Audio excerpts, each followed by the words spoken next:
আসসালামু আলাইকুম। দেখেন, ককরোচ জনতা পার্টির যে নির্বাচিত প্রতিনিধি আছে, সেখানে কিন্তু তাকে ক্ষমা চাওয়ার জন্য আহ্বান জানিয়েছিল। কিন্তু ক্ষমা চাওয়ার পরিবর্তে নরেন্দ্র মোদী একটা ভিডিও ঘিরে রাজনৈতিক অঙ্গনে আবার বিতর্ক শুরু হয়েছে। আন্দোলনকারী শিক্ষার্থীদের উদ্দেশ্যে ক্ষমার বার্তা দেওয়ার পর এবার সেই বক্তব্যকে কেন্দ্র করে প্রশ্ন তুলেছে ককরোচ জনতা পার্টির প্রতিষ্ঠাতা অভিজিৎ দীপকে।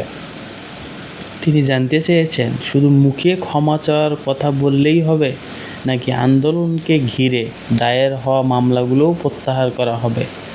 মোদি নিজের সামাজিক যোগাযোগ মাধ্যম এক ভিডিও বার্তায় প্রকাশ করেন, গত এক সপ্তাহে তিনি তার ধারাবাহিক ভিডিও বার্তার পঞ্চম পর্ব আন্দোলনের সময় কিছু তরুণ তার বিরুদ্ধে অশালীন ভাষা ব্যবহার করেছে। এটাই খুব বড়ভাবে লেগেছে মোদির। কিন্তু তার যে নেতা খেতারা আছে, ডান হাত বাম হাত বলেন, তারা যে মুসলিম সম্প্রদায়কে লক্ষ্য করে বিভিন্ন ধরনের অশালীন সহ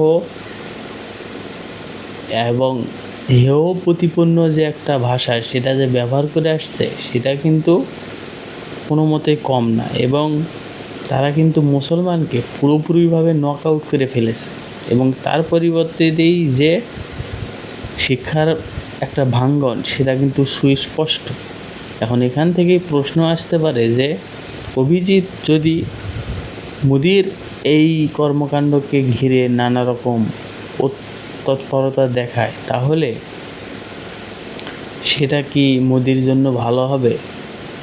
আবার যদি সেই আন্দোলনের ডাক দেয় চূড়ান্তভাবে, সেখানে ক্ষমা চাওয়ার কোনো প্রশ্নই আসে না। আপনাদের মতামত অবশ্যই কমেন্টে লিখবেন। ধন্যবাদ।